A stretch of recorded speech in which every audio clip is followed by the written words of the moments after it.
Okay, so discuss natin itong problem sa strength of materials, no? Under siya ang deformation. Okay, so the rigid bar AB is supported by two rods made of same material. If the bar is horizontal before the load P is applied, find the distance x that locates the position where P must act if the bar is to remain horizontal.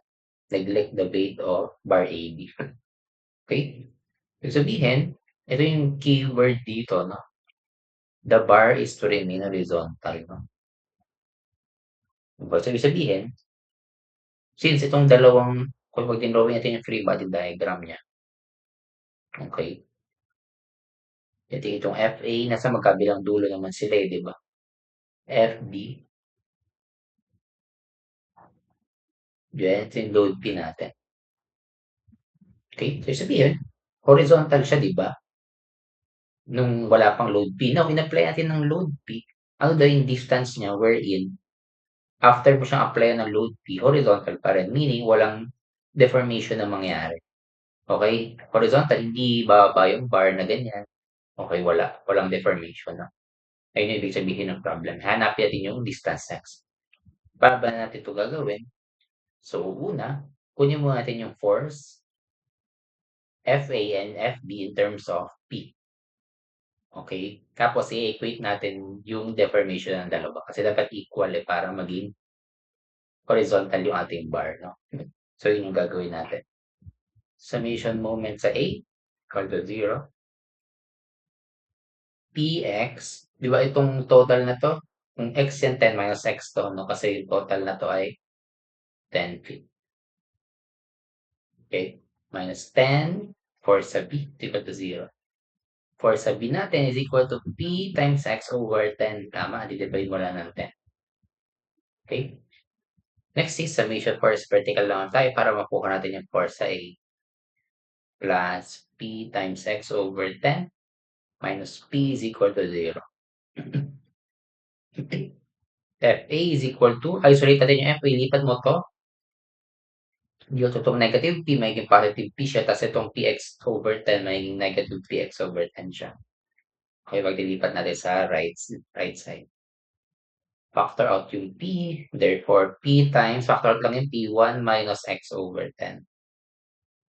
Now, meron tayong f for sa b and f for sa a, in terms of p, equate lang natin yung deformation nila. Okay? FA, that is P times 1 minus X over 10. Diba? So, nuli equal in deformation. Wala, recall lang natin. Deformation ay FL over AE. Okay, force times length over area times modulus of elasticity. Yung length ng A natin ay 3 feet. So, 3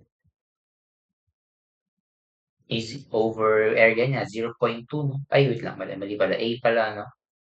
So, 2 pala yung length niya, tas 0.4.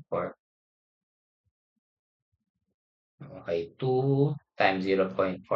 Yung E niya, wala namang sinabi. Pero kasi, ang sabi sa problem, two rods made of same material. So, i-let na lang natin as E. Okay, kasi same naman sila ng material. Okay, is equal to 4 sa B mo. Px over 10 times yung length ng B natin ay 3 feet, area ay 0.2. So, times 3 over 0.2 E. So, notice mag-cancel yung ating P tsaka yung E. Tama. Okay. So, solving for x, ito, na-solve natin directly yung x. Shift solve na lang natin siya. Kasi you have 1 over x, 1 minus x over 10 times 2. Paipot lang natin over 0.4 is equal to, ilan yan? 3x over 10, tama? Over 0.2. Shift solve, that is 2.5 feet.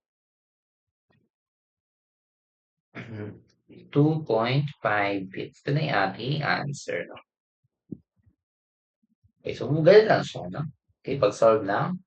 Okay, so sabihin, yung P natin ay located 2.5 feet from point A para maging horizontal yung ating bar. Horizontal, sabihin same ng deformation yung magkabilang dulo. Okey, so yun na naman yung concept natin. So yun, thank you. Tuloy natin 'to sa susunod na ibang exam.